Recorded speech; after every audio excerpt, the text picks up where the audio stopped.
جیسا کہ آپ کو معلوم ہے کہ پاکستان میں الیکٹرانک ووٹنگ مشین متعارف کرا دی گئی ہے۔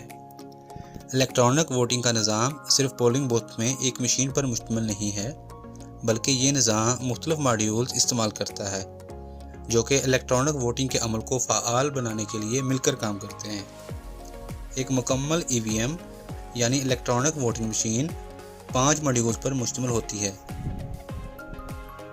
اس میں ایک ووٹر شناختی یونٹ، ایک control unit, belting unit, printer اور RTS ماڈیول ہیں۔ پارلیمنٹ ہاؤس میں الیکٹرانک ووٹنگ مشین کا پروٹوٹائپ پیش کیا گیا۔ اس میں 5 EVM ماڈلز دکھائے گئے۔ ایک رپورٹ کے مطابق ان 5 میں سے 3 درآمد کیے گئے ہیں اور 2 پاکستان میں تیار کیے گئے ہیں۔ الیکشن کمیشن آف پاکستان اس مشین کے ماڈل کو حتمی شکل دے گا۔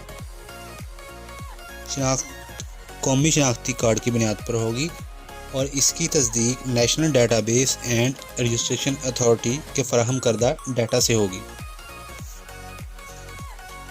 پاکستان کا انتخابی نظام مسلسل دھاندلی کی لپیٹ میں رہا ہے۔ احتجاج اور تقریروں کے ذریعے جب کوئی حل نہیں ملا تو پرائم منسٹر نے اس کی ہدایت جاری کی تھی کہ کوئی ایسا نظام بنایا جائے جس سے دھاندلی کے امکانات مزید کم ہوں۔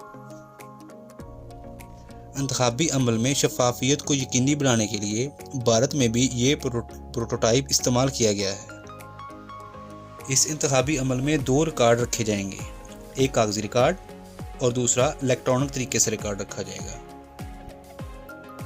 لہٰذا نتائج میں ہیرا پھیری نہیں کی جا سکتی، کیونکہ کاغذ کا ایک ٹکڑا پرنٹ کیا جائے گا اور اس کو بیلٹ باکس میں ڈال دیا جائے گا اور دوسرا اس کے علاوہ الیکٹرانک طریقے سے بھی ریکارڈ رکھا جائے گا۔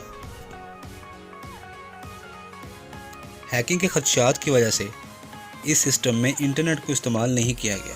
یہ 100% اسٹینڈ مشینز ہیں، یعنی ایک دوسرے کے ساتھ منسلک بھی نہیں ہیں، اس لیے دھاندلی کے امکانات مزید کم ہو گئے ہیں۔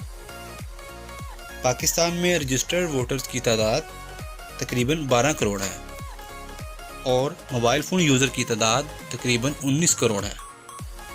اس لیے جس نے بھی موبائل فون استعمال کیا ہے وہ اس مشین کو آسانی سے استعمال کر لے گا۔ اس مشین کو استعمال کرنے میں کوئی مشکل پیش نہیں آئے گی۔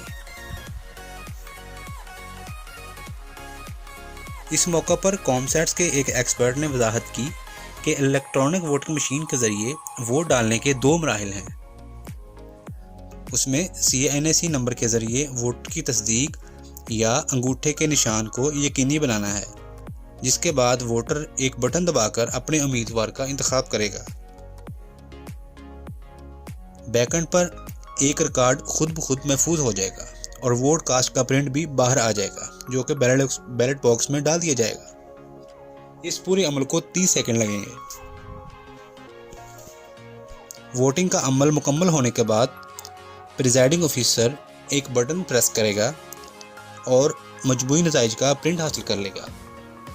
پھر وہ اس نتائج کو بیلٹ باکس میں رکھے گئے کاغذی ریکارڈ کے ساتھ میچ کرے گا تاکہ ہیرا پھیری ممکن نہ ہو، کیونکہ اس نظام میں ووٹنگ کا رزلٹ کارڈ ہارڈ کاپی اور سافٹ کاپی دونوں کے طور پر برقرار رکھا جائے گا۔ امید کی جا سکتی ہے کہ اگر الیکشن کمیشن آف پاکستان نے اس ماڈیول کی اجازت دے دی تو پاکستان میں شفاف انتخابات ممکن ہو سکیں گے اور بدنظمی سے بھی بچا جا سکے گا۔